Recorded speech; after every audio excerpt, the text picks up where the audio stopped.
It's a season of highs and lows, always, isn't it, throughout any racing championship? But there were some standouts this year, people that probably snuck up under the radar. Who did you see as performing above expectation? Well, look, for me, I think Jonathan Webb and Tim Slade equally. I think, Tim has evolved as a driver.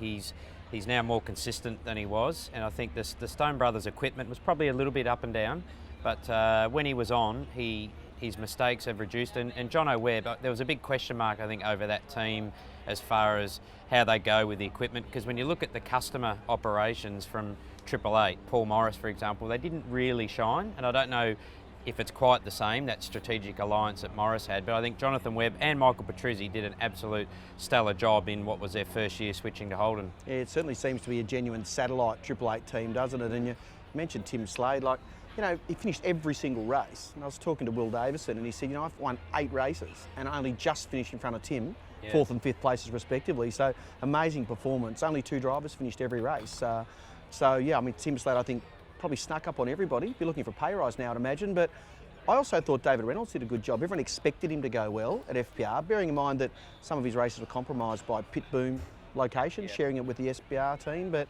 9th this year in the championship, 19th last year. That's still a good step up. If he goes 10 places better next year, he'll be champion. Yeah, well, that's right. I mean, look, for Reynolds, I think Bathurst, 100%. What an absolutely fantastic drive, well above his years.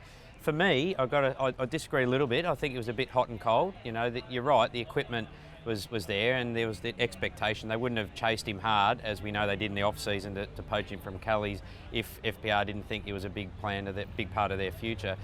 But in the races, I don't know, he got caught up in a few things during the races, but certainly, Davey Reynolds is a star of V8 Supercars for the future. The other one that I'd interested on your opinion is Fabian, switching from the Walkinshaw Bundy Racing stable across to Brad Jones. I think a couple of people thought, I wonder how he'll go there, but he's just grabbed it with both hands and I think has pushed Bridie pretty hard this year. Well, it's a long time since anybody beat Bridie in his team in a championship position, and if you take out the poor performance of the endurance races, Fabian was genuinely a chance to be in the top 8 or 9 in the championship as opposed to just outside the top 10. And who would have thought Will Davison would have won 8 races as well? That's still performing pretty well in a championship year as well.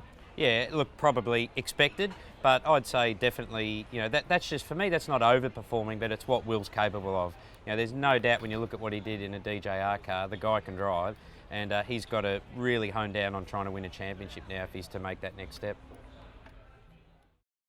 Jamie obviously did an amazing job and maybe will continue to add to the numbers. So 12 race wins for him so far in 2012. That's overperforming. Will did a bit of overperforming as well, so he's got a whole bunch of race wins there.